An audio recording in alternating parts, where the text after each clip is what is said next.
Welcome to study CA.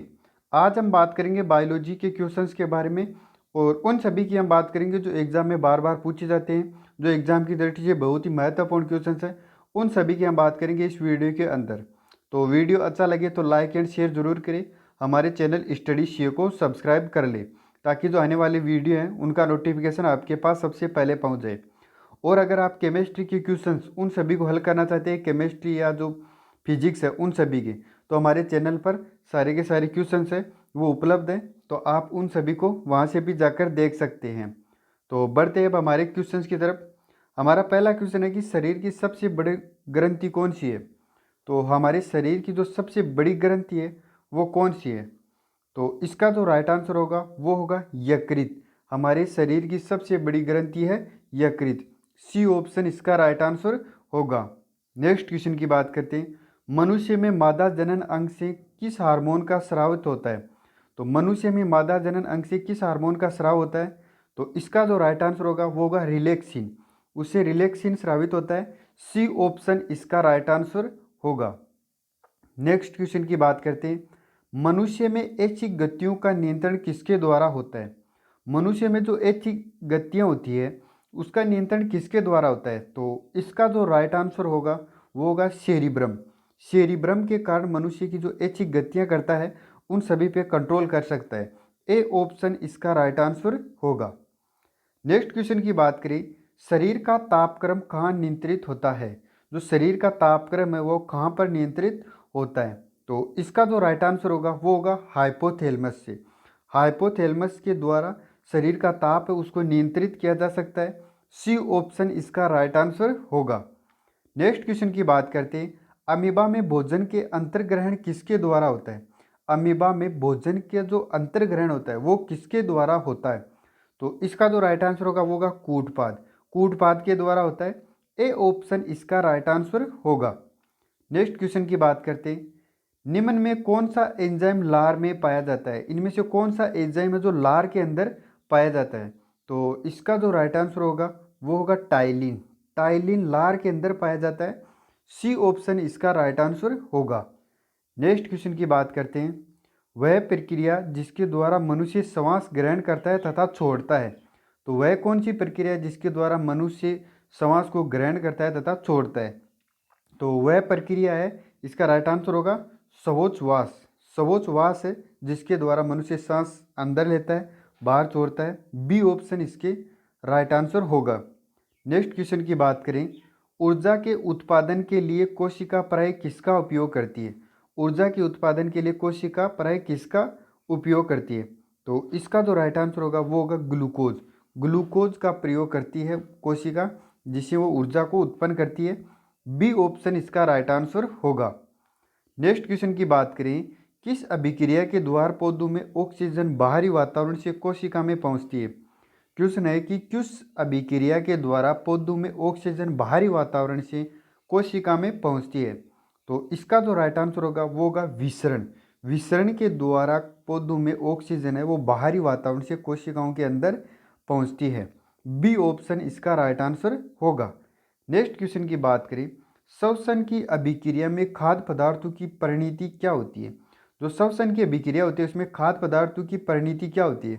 तो इसका जो राइट आंसर होगा वो होगा उनकी परिणति होती है विघटन। विघटन होती है उनकी। ए ऑप्शन इसका राइट आंसर होगा।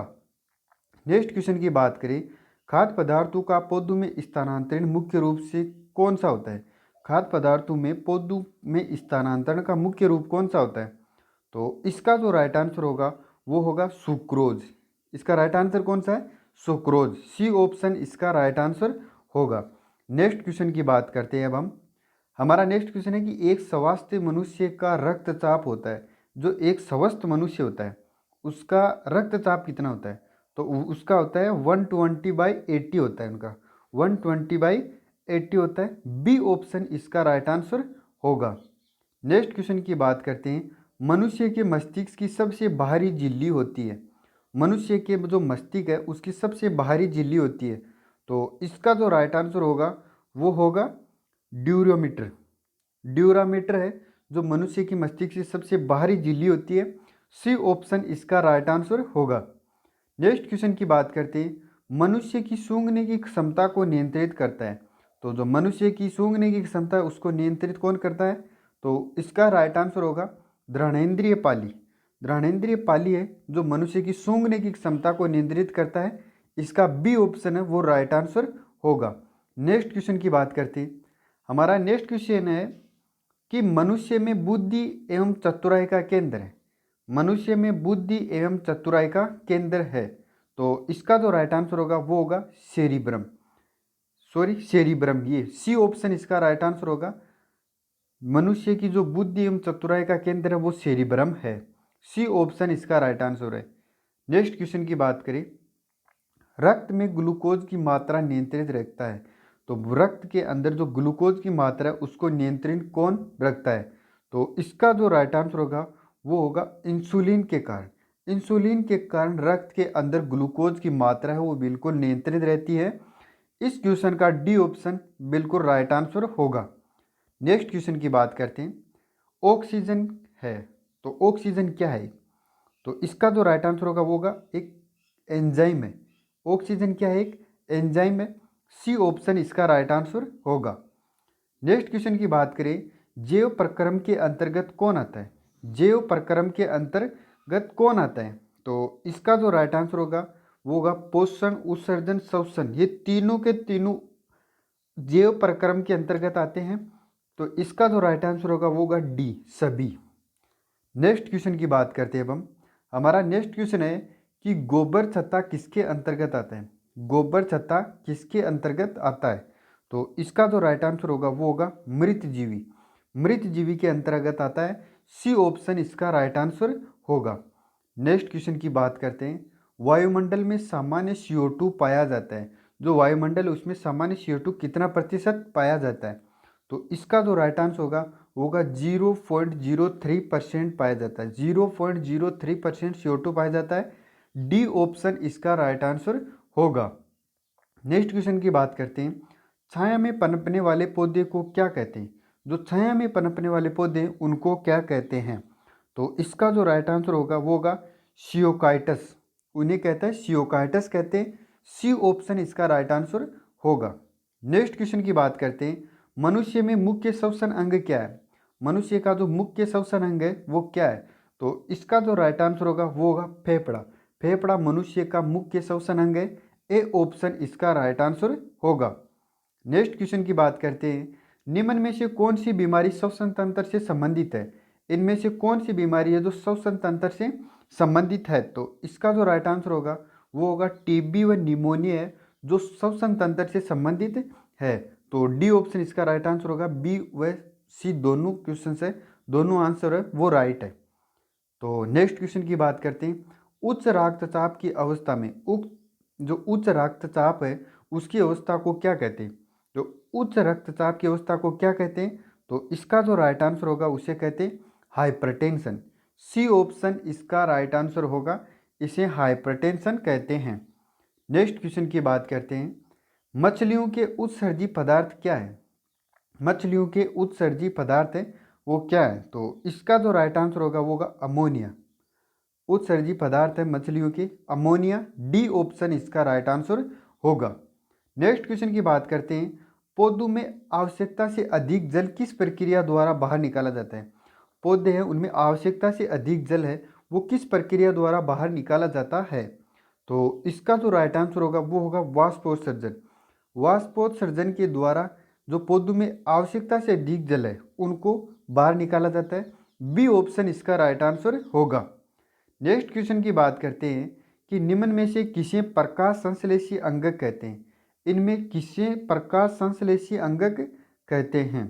तो इसका जो राइट आंसर होगा वो होगा पत्ती। पत्ती को एक प्रकाश संश्लेषी अंग कहते हैं। ए ऑप्शन इसका राइट आंसर होगा। नेक्स्ट क्वेश्चन की बात करें। पौधों में गैस के आदान प्रदान के लिए रहते हैं। पौधों में गैस के आदान प्रदान के लिए क्या रहते हैं? तो उनका राइट आंसर है रंध्र। बी ऑप्शन इसका राइट आंसर होगा। नेक्स्ट क्वेश्चन की बात करते हैं। हमारा नेक्स्ट क्वेश्चन है कि फेफड़े का आकार होता है। तो फेफड़े का आकार किस आकार का होता है? तो वो होता है शंकु आकार का होता है। सी ऑप्शन इसका राइट आंसर होगा। नेक्स्ट क्वेश्चन की बात करते हैं। भोजन का पाचन किस प्रकार की अभिक्रिया है? तो भोजन का पाचन है वो किस प्रकार की अभिक्रिया है? तो इसका राइट आंसर होगा ये एक उपचयन है, एक उपचयन है। भोजन का पाचन एक क्या है? उपचयन अभिक्रिया है। ए ऑप्शन इसका राइट आंसर होगा। नेक्स्ट क्वेश्चन की बात करें, हार्मोन शब्द का नामकरण किसने किया था? तो हार्मोन शब्द का नामकरण है वो किसने किया था? तो इसका जो राइट आंसर होगा वो होगा बेलिस एवं स्टार्लिंग ने किया था। बेलिस एवं स्टार्लिंग ने क्या किया था? हार्मोन शब्द का नामकरण किया था। सी ऑप्शन इसका राइट आंसर होगा। नेक्स्ट क्वेश्चन की बात करते हैं, पृथक्करण का नियम किसने दिया था? तो पृथक्करण का नियम है वो किसने दिया था? तो इसका जो राइट आंसर होगा वो होगा मेंडल। सी ऑप्शन इसका राइट आंसर होगा। मेंडल ने पृथक्करण का नियम दिया था। तो नेक्स्ट क्वेश्चन की बात करते हैं अब हम। हमारा नेक्स्ट क्वेश्चन है कि जीव विज्ञान शब्द का प्रयोग सर्वप्रथम किसने किया था? तो जीव विज्ञान शब्द का प्रयोग है वो सर्वप्रथम किसने किया था? लेमार्क तथा ट्रेवेरनस ने किया था। लेमार्क तथा ट्रेवेरनस ने जीव विज्ञान शब्द का उपयोग किया था। ए ऑप्शन इसका राइट आंसर होगा। नेक्स्ट क्वेश्चन की बात करते हैं, जीव विज्ञान के जनक के नाम से जाने जाते हैं। जीव विज्ञान के जनक के नाम से किसे जाने जाते हैं? तो इसका जो राइट आंसर होगा वो होगा अरस्तु। सी ऑप्शन इसका राइट आंसर होगा। जीव विज्ञान के जनक कौन है? अरस्तु। नेक्स्ट क्वेश्चन की बात करते हैं, वनस्पति विज्ञान के जनक के नाम से जाने जाते हैं। वनस्पति विज्ञान के जनक के नाम से जाने जाते हैं। तो इसका जो राइट आंसर होगा वो होगा थ्रियोफ्रेस्टस। थ्रियोफ्रेस्टस हैं जो वनस्पति विज्ञान के जनक माने जाते हैं। ए ऑप्शन इसका राइट आंसर होगा। नेक्स्ट क्वेश्चन की बात करते हैं, बोटनी शब्द की उत्पत्ति किस भाषा के शब्द से हुई है? बोटनी शब्द की उत्पत्ति है वो भाषा के किस शब्द से हुई है? तो इसका राइट आंसर है ग्रीक। ग्रीक भाषा के शब्द से हुई है। ए ऑप्शन इसका राइट आंसर होगा। नेक्स्ट क्वेश्चन की बात करते हैं, फाइकोलॉजी में किसका अध्ययन किया जाता है? तो फाइकोलॉजी में किसका अध्ययन किया जाता है? तो इसका जो राइट आंसर होगा वो होगा शैवाल। शैवाल का अध्ययन किया जाता है फाइकोलॉजी के अंदर। बी ऑप्शन इसका राइट आंसर होगा। नेक्स्ट क्वेश्चन की बात करें, पर्यावरण का अध्ययन जीव विज्ञान की किस शाखा के अंतर्गत किया गया है? तो पर्यावरण का अध्ययन वो जीव विज्ञान की किस शाखा के अंतर्गत किया जाता है? तो इसका राइट आंसर होगा वो होगा पारिस्थितिकी। पारिस्थितिकी के अंतर्गत किया गया पर्यावरण का अध्ययन। डी ऑप्शन इसका राइट आंसर होगा। नेक्स्ट क्वेश्चन की बात करें, डेंड्रोलॉजी का संबंध है। तो डेंड्रोलॉजी का संबंध है वो किससे है? तो इसका तो राइट आंसर होगा झाड़ियों के अध्ययन से। झाड़ियों के अध्ययन से संबंधित है डेंड्रोलॉजी। सी ऑप्शन इसका राइट आंसर होगा। नेक्स्ट क्वेश्चन है, पुष्पों का अध्ययन कहलाता है। तो पुष्पों का अध्ययन वो क्या कहलाता है? तो इसका जो राइट आंसर होगा वो होगा एंथोलॉजी। इसका राइट आंसर है एंथोलॉजी। सी ऑप्शन इसका राइट आंसर होगा। नेक्स्ट क्वेश्चन की बात करते हैं, वनस्पति संवर्धन से संबंधित विज्ञान की शाखा को कहते हैं। जो वनस्पति संवर्धन है उससे संबंधित जो विज्ञान की शाखा है उसे क्या कहते हैं? तो इसका जो राइट आंसर होगा वो होगा हॉर्टिकल्चर। उसे कहते हैं हॉर्टिकल्चर कहते हैं। बी ऑप्शन इसका राइट आंसर होगा। नेक्स्ट क्वेश्चन की बात करें, स्पर्मोलॉजी किसका अध्ययन किया जाता है? तो स्पर्मोलॉजी में किसका अध्ययन किया जाता है? तो इसका जो राइट आंसर होगा वो होगा बीज। बीज का अध्ययन किया जाता है स्पर्मोलॉजी में। तो बी ऑप्शन इसका राइट आंसर होगा। नेक्स्ट क्वेश्चन की बात करें, एग्रोस्टोलॉजी किसका अध्ययन किया जाता है? एग्रोस्टोलॉजी में किसका अध्ययन किया जाता है? तो इसका जो राइट आंसर होगा वो होगा घास का। घासों का अध्ययन किया जाता है एग्रोस्टोलॉजी में। ए ऑप्शन इसका राइट आंसर होगा। नेक्स्ट क्वेश्चन की बात करें, पीडोलॉजी में किसका अध्ययन किया जाता है? तो पीडोलॉजी में किसका अध्ययन किया जाता है? तो इसका जो राइट आंसर होगा वो होगा भूमि का। पीडोलॉजी में भूमि का अध्ययन किया जाता है। ए ऑप्शन इसका राइट आंसर होगा। नेक्स्ट क्वेश्चन की बात करते हैं, पौधों को नाम देने वाले विज्ञान कहलाता है। पौधों को नाम देने वाले विज्ञान को क्या कहते हैं? तो इसका जो राइट आंसर होगा वो होगा वर्गीक। वर्गीकी कहते हैं उनको, पौधों का नाम देने वाले। बी ऑप्शन इसका राइट आंसर होगा। नेक्स्ट क्वेश्चन की बात कहते हैं कि निम्नलिखित में से किसी वर्गीकी का पितामह कहा जाता है? तो इनमें से किसको वर्गीकी का पितामह कहा जाता है? तो इसका जो राइट आंसर होगा वो होगा लीनियस। लीनियस को वर्गीकी का पितामह कहा जाता है। बी ऑप्शन इसका राइट आंसर होगा। नेक्स्ट क्वेश्चन की बात करते हैं, सूक्ष्म जीव मिलते हैं। तो सूक्ष्म जीव कहाँ मिलते हैं? इसका राइट आंसर है रेतीली मिट्टी में, लवण पानी में, दल भूमि में, इन सभी में। तो रेतीली मिट्टी में भी मिलते हैं, लवण युक्त पानी में भी मिलते हैं और दल भूमि में भी मिलते हैं। तो इन तीनों में मिलते हैं। तो इसका जो राइट आंसर होगा वो होगा डी, इन सभी में। इसका राइट आंसर कौन है कि रेतीली मिट्टी, लवण युक्त पानी में और दलदली भूमि में सूक्ष्म जीवी मिलते हैं। नेक्स्ट क्वेश्चन की बात करते हैं। भूमि विषाणु वृद्धि करता है, विषाणु वृद्धि करता है। तो विषाणु वृद्धि करता है, तो इसका राइट आंसर क्या होगा? जीवित कोशिका में, जीवित कोशिका में विषाणु है वो वृद्धि करता है। ए ऑप्शन इसका राइट आंसर होगा। नेक्स्ट क्वेश्चन की बात करें, साबूदाना किससे बनाया जाता है? साबूदाना है वो किससे बनाया जाता है? तो इसका जो राइट आंसर होगा वो होगा साइकस, साइकस से बनाया जाता है साबूदाना। डी ऑप्शन इसका राइट आंसर होगा। नेक्स्ट क्वेश्चन की बात करें, फल्लू का अध्ययन कहलाता है। तो फल्लू का अध्ययन है वो क्या कहलाता है? तो इसका जो राइट आंसर होगा वो होगा पोमोलॉजी, पोमोलॉजी कहला जाता है। फल्लू का अध्ययन है उसे क्या कहते हैं? पोमोलॉजी कहते हैं। बी ऑप्शन इसका राइट आंसर होगा। नेक्स्ट क्वेश्चन की बात करें, द्विनाम पद्धति के प्रतिपालक कौन है? तो द्विनाम पद्धति, जो द्विनाम पद्धति है उसके प्रतिपालक है, तो इसका जो राइट आंसर होगा वो होगा लीनियस। सी ऑप्शन इसका राइट आंसर होगा। नेक्स्ट क्वेश्चन की बात करें, जीवाणु की खोज सर्वप्रथम किसने की थी? तो जीवाणु की खोज है वो सर्वप्रथम किसने की थी? इसका राइट आंसर होगा ल्यूवेन होक ने। सी ऑप्शन इसका राइट आंसर होगा। नेक्स्ट क्वेश्चन की बात करते हैं, जिन पौधों पर बीज बनते हैं किंतु पुष्प नहीं लगते क्या कहलाते हैं? जिन पौधों पर बीज बनते हैं किंतु पुष्प नहीं लगते वो क्या कहलाते हैं? तो इनका जो राइट आंसर होगा वो होगा अनावर्ती बीजी। उन्हें क्या कहते हैं? अनावर्ती बीजी कहते हैं। इसका राइट आंसर होगा, ये होगा डी ऑप्शन इसका राइट आंसर होगा। नेक्स्ट क्वेश्चन की बात करते हैं, जीवाणुओं को साधारण आकृति क्या होती है? जीवाणु की जो साधारण आकृति होती है वो क्या होती है? तो इसका जो राइट आंसर होगा वो होगा छड़ रूपी। उनकी जो साधारण आकृति होती है वो होती है छड़ रूपी। सी ऑप्शन इसका राइट आंसर होगा। नेक्स्ट क्वेश्चन की बात करें, जो जीवाणु आकार में सबसे छोटे होते हैं वो क्या कहलाते हैं? तो जो जीवाणु है जो आकार में सबसे छोटे होते हैं वो क्या कहलाते हैं? तो इसका राइट आंसर है गोलाणु कहलाते हैं। वो क्या कहलाते हैं? इसका गोलाणु कहलाते हैं। बी ऑप्शन राइट आंसर होगा। नेक्स्ट क्वेश्चन की बात करें, निम्नलिखित में से कौन सा रोग बैक्टीरिया से होता है? इनमें से कौन सा रोग है जो बैक्टीरिया से होता है? तो इसका जो राइट आंसर होगा वो होगा तपेदिक रोग। तपेदिक रोग है जो बैक्टीरिया से होता है। बी ऑप्शन इसका राइट आंसर होगा। नेक्स्ट क्वेश्चन की बात करें, मानव की आंत में पाया जाने वाला जीवाणु है, जो मानव की आंत है इसमें जो जीवाणु पाया जाता है वो कौन सा है? तो इसका जो राइट आंसर होगा वो होगा एंसरीशिया कोलाई। एंसरीशिया कोलाई है वो पाया जाता है। ए ऑप्शन इसका राइट आंसर होगा। नेक्स्ट क्वेश्चन की बात करते हैं, एंटीबायोटिक्स अधिकांशतः पाए जाते हैं। जो एंटीबायोटिक्स है वो अधिकांशतः कहाँ पर पाए जाते हैं? तो इसका जो राइट आंसर होगा वो होगा जीवाणुओं में। डी ऑप्शन इसका राइट आंसर होगा। एंटीबायोटिक्स जीवाणु में पाया जाता है। नेक्स्ट क्वेश्चन की बात करते हैं, निम्न में से सबसे छोटा जीव है, इनमें से सबसे छोटा जीव है, तो इसका जो राइट आंसर होगा वो होगा माइकोप्लाज्मा। माइकोप्लाज्मा है जो सबसे छोटा जीव है। ए ऑप्शन इसका राइट आंसर होगा। नेक्स्ट क्वेश्चन की बात करते हैं, निम्नलिखित में से कौन सा रोग जीवाणु के कारण होता है? इनमें से कौन सा रोग है जो जीवाणु के कारण होता है? तो इसका जो राइट आंसर होगा वो होगा हैजा। बी ऑप्शन इसका राइट आंसर होगा। हैजा है जो जीवाणु के कारण होता है। नेक्स्ट क्वेश्चन की बात करते हैं, निम्नलिखित में से किसके द्वारा दूध खट्टा होता है? इनमें से किसके द्वारा है जो दूध खट्टा होता है?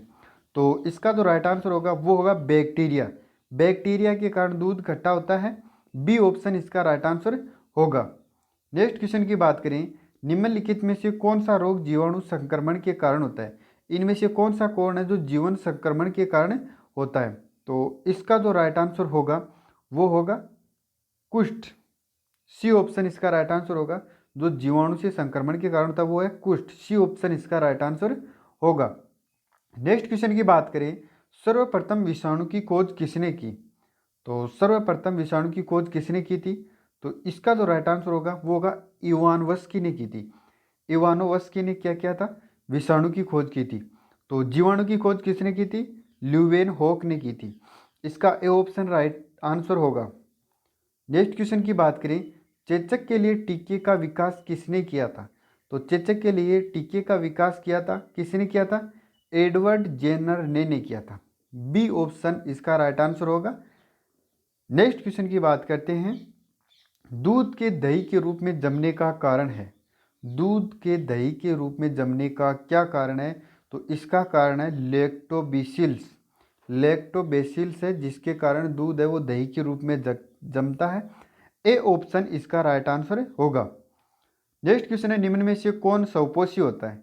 निम्न में से कौन सा है जो स्वपोषी होता है? तो इसका राइट आंसर होगा शैवाल। शैवाल है जो स्वपोषी होता है। नेक्स्ट क्वेश्चन की बात करते हैं। टिक्का रोग किसमें होता है? टिक्का रोग है वो किसमें होता है? तो इसका राइट आंसर होगा मूंगफली। डी ऑप्शन इसका राइट आंसर होगा। मूंगफली में होता है टिक्का रोग। नेक्स्ट क्वेश्चन की बात करते हैं। हमारा नेक्स्ट क्वेश्चन है कि एच आई वी द्वारा होने वाला रोग है। तो एच.आई.वी द्वारा होने वाला रोग कौन सा है? तो इसका राइट आंसर है आजसक। आजसक रोग है जो एच.आई.वी के द्वारा होता है। सी ऑप्शन इसका राइट आंसर होगा। नेक्स्ट क्वेश्चन की बात करते हैं। निम्नलिखित में से कौन सा रोग विषाणु के कारण होता है? इनमें से कौन सा रोग है जो विषाणु के कारण होता है? तो इसका जो राइट आंसर होगा वो होगा चेचक। चेचक है जो विषाणु के कारण होता है। सी ऑप्शन इसका राइट आंसर होगा। नेक्स्ट क्वेश्चन की बात करते हैं। किस शैवाल से आयोडीन प्राप्त होता है? कौन से शैवाल से आयोडीन प्राप्त होता है? तो इसका जो राइट आंसर होगा वो होगा लेमिनेरिया से। लेमिनेरिया के द्वारा आयोडीन प्राप्त होता है। डी ऑप्शन इसका राइट आंसर होगा। नेक्स्ट क्वेश्चन की बात करते हैं। नेक्स्ट क्वेश्चन है कि हाइड्रोफोबिया रोग उत्पन्न होता है। जो हाइड्रोफोबिया रोग है वो उत्पन्न होता है। तो इसका जो राइट आंसर होगा वो होगा विषाणु से। ए ऑप्शन इसका राइट आंसर होगा। नेक्स्ट क्वेश्चन की बात करें। निम्नलिखित में से किसमें एंजाइम नहीं होता है? इनमें से कौन सा है जिसमें एंजाइम नहीं होता है? तो इसका जो राइट आंसर होगा वो होगा विषाणु। विषाणु के अंदर एंजाइम नहीं होता है। ए ऑप्शन इसका राइट आंसर होगा। नेक्स्ट क्वेश्चन की बात करें। कुत्ते के काटने से जिस विषाणु के द्वारा घात रोग उत्पन्न होता है क्या कहलाता है? कि कुत्ते के काटने से जिस विषाणु के द्वारा घात रोग उत्पन्न होता है क्या कहलाता है? तो इसका जो राइट आंसर होगा वो होगा हाइड्रोफोबिया कहलाता है। वो क्या कहलाता है? हाइड्रोफोबिया। डी ऑप्शन इसका राइट आंसर होगा। नेक्स्ट क्वेश्चन की बात करते हैं। सार्स क्या है? सार्स क्या है? तो इसका जो राइट आंसर होगा वो होगा विषाणु जनित रोग। सार्स क्या है? एक विषाणु जनित रोग है। बी ऑप्शन इसका राइट आंसर होगा। नेक्स्ट क्वेश्चन है कि खसरा निम्नलिखित संक्रमण के कारण होता है। खसरा है वो निम्नलिखित संक्रमण के कारण होता है। तो किस के कारण होता है जो खसरा रोग है? वो इसका राइट आंसर होगा विषाणु के कारण। सी ऑप्शन इसका राइट आंसर होगा। खसरा विषाणु के कारण होता है। नेक्स्ट क्वेश्चन की बात करें। आलू में मोजेक रोग का कारक तत्व है। आलू में मोजेक रोग का जो कारक तत्व है वो कौन सा है? तो इसका जो राइट आंसर होगा वो होगा विषाणु। आलू में मोजेक रोग का कारक तत्व कौन सा है? विषाणु। डी ऑप्शन इसका राइट आंसर होगा। नेक्स्ट क्वेश्चन की बात करें। जंतुओं में होने वाली फूट एंड माउथ रोग किसके कारण उत्पन्न होती है? जो जंतुओं में होने वाली जो फूट एंड माउथ रोग है वो किसके कारण उत्पन्न होती है? तो इसका जो राइट आंसर होगा वो होगा विषाणु के कारण ही होती है। किसके कारण होती है? विषाणु के कारण ही होती है। ए ऑप्शन इसका राइट आंसर होगा। नेक्स्ट क्वेश्चन की बात करते हैं। शैवालों की कोशिका भित्ति किसकी बनी होती है? शैवालों की जो कोशिका भित्ति है वो किसकी बनी होती है? तो इसका राइट आंसर क्या होगा? सेल्यूलोज। सेल्यूलोज की बनी होती है। डी ऑप्शन इसका राइट आंसर होगा। नेक्स्ट क्वेश्चन की बात करते हैं। केल्प प्राप्त होता है। केल्प है वो कहाँ से प्राप्त होता है? तो इसका जो राइट आंसर होगा वो होगा समुद्री शैवालों से। केल्प वो समुद्री शैवालों से प्राप्त होता है। बी ऑप्शन इसका राइट आंसर होगा। नेक्स्ट क्वेश्चन की बात करें। लाल सागर का लाल रंग किसकी उपस्थिति के कारण होता है? तो लाल सागर का जो लाल रंग है वो किसकी उपस्थिति के कारण होता है? तो इसका जो राइट आंसर होगा वो होगा शैवाल की उपस्थिति के कारण। सी ऑप्शन इसका राइट आंसर होगा। नेक्स्ट क्वेश्चन की बात करें। अगर अगर किससे प्राप्त होता है? तो अगर अगर किससे प्राप्त होता है? तो इसका जो राइट आंसर होगा वो भी शैवाल होगा। शैवाल से अगर अगर प्राप्त किया जाता है। ए ऑप्शन इसका राइट आंसर होगा। वनस्पति विज्ञान की वह शाखा जिसके अंतर्गत कवकों का अध्ययन किया जाता है वह कहलाती है। तो क्वेश्चन ये है कि वनस्पति की वह शाखा है जिसके अंतर्गत कवकों का अध्ययन किया जाता है, तो उसे क्या कहते हैं? तो इसका जो राइट आंसर होगा वो होगा माइकोलॉजी। उसे क्या कहते हैं? माइकोलॉजी कहते हैं। बी ऑप्शन इसका राइट आंसर होगा। नेक्स्ट क्वेश्चन की बात करते हैं। कवकों की कोशिका भित्ति किसकी बनी होती है? कवकों की कोशिका भित्ति वो किसकी बनी होती है? तो इसका जो राइट आंसर होगा वो होगा काइलिन व हेमीसेल्यूलोज की बनी होती है। काइटिन व हेमीसेल्यूलोज की बनी होती है। ए ऑप्शन इसका राइट आंसर होगा। नेक्स्ट क्वेश्चन की बात करते हैं। सभी कवक सदैव होते हैं। सभी कवक है वो सदैव होते हैं, तो इसका जो राइट आंसर होगा वो होगा विविध पोषी। वो कौन से होते हैं? विविध पोषी होते हैं। सी ऑप्शन इसका राइट आंसर होगा। नेक्स्ट क्वेश्चन की बात करते हैं। वृक्षों की छालों पर उगने वाले कवक कहलाते हैं। जो वृक्ष है उनकी छालों पर उगने वाले कवक है वो क्या कहलाते हैं? तो इसका जो राइट आंसर होगा वो होगा कोर्टिकोल्स। क्या कहलाते हैं? कोर्टिकोल्स कहलाते हैं। इसका बी ऑप्शन है वो राइट आंसर होगा। नेक्स्ट क्वेश्चन की बात करते हैं। गोबर पर उगने वाले कवक कहलाते हैं। गोबर पर जो उगने वाले कवक है उन्हें क्या कहते हैं? तो उनका जो राइट आंसर होगा वो होगा कोप्रीफिल्स। उन्हें क्या कहते हैं? कोप्रोफिल्स कहते हैं। डी ऑप्शन इसका राइट आंसर होगा। नेक्स्ट क्वेश्चन की बात करें। निम्नलिखित में से किसमें क्लोरीफिल नहीं होता है? निम्न में से किसमें क्लोरीफिल नहीं होता है? तो इसका जो राइट आंसर होगा वो होगा कवक। ए ऑप्शन इसका राइट आंसर होगा। नेक्स्ट क्वेश्चन की बात करते हैं। खाली चट्टानों पर उगने वाले लाइकेन को क्या कहा जाता है? तो खाली चट्टानों पर जो उगने वाले लाइकेन है उन्हें क्या कहा जाता है? तो इसका जो राइट आंसर होगा वो होगा सेक्सिकोल्स कहा जाता है। सेक्सिकोल्स कहा जाता है। सी ऑप्शन इसका राइट आंसर होगा। नेक्स्ट क्वेश्चन है कि जापान में लोग किस लाइकेन की सब्जी के रूप में खाते हैं? तो जापान में लोग है किस लाइकेन को सब्जी के रूप में खाते हैं? तो इसका जो राइट आंसर होगा वो होगा इंडोकार्पन। इंडोकार्पन को सब्जी के रूप में खाते हैं। बी ऑप्शन इसका राइट आंसर होगा। अब ये लाइकेन शब्द आ रहा है तो इसके बारे में भी आपको मालूम होना चाहिए कि लाइकेन है एक प्रकार की एक वनस्पति है जो कवक और शैवाल दोनों से मिलकर बनी होती है, वो होती है एक लाइकेन। तो नेक्स्ट क्वेश्चन की बात करते हैं अब हम। मिर्गी की औषधि किस लाइकेन से प्राप्त होती है? मिर्गी की औषधि है वो किस लाइकेन से प्राप्त होती है? तो इसका जो राइट आंसर होगा वो होगा परमेलिया। परमेलिया से प्राप्त होती है। डी ऑप्शन इसका राइट आंसर होगा। नेक्स्ट क्वेश्चन की बात करें।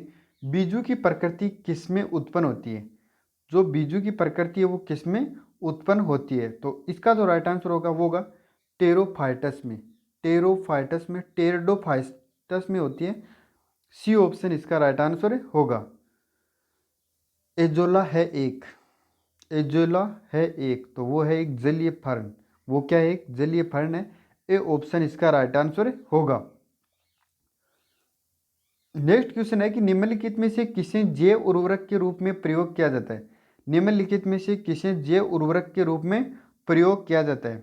तो इसका राइट आंसर होगा एजोला। एजोला को जैव उर्वरक के रूप में प्रयोग किया जाता है। बी ऑप्शन इसका राइट आंसर होगा। नेक्स्ट क्वेश्चन की बात करें। सबसे अधिक क्रोमोसोम किसमें पाए जाते हैं? जो सबसे अधिक क्रोमोसोम है वो किसके अंदर पाए जाते हैं? तो इसका जो राइट आंसर होगा वो होगा टेरिडोफाइट्स में। टेरिडोफाइट्स में सबसे अधिक क्रोमोसोम पाए जाते हैं। ए ऑप्शन इसका राइट आंसर होगा। नेक्स्ट क्वेश्चन है। किस वर्ग के पौधों में बीज बनते हैं परंतु बीज नग्न रूप से पौधे पर लगे होते हैं? किस वर्ग के पौधों में बीज बनते हैं लेकिन परंतु जो बीज है वो नग्न रूप से पौधे पर ही लगे रहते हैं? तो इसका जो राइट आंसर होगा वो होगा जिम्नोस्पर्म की। जिम्नोस्पर्म में ए ऑप्शन इसका राइट आंसर होगा। नेक्स्ट क्वेश्चन की बात करें। सिविकल्चर वनस्पति की वह शाखा जिसमें वर्णन होता है।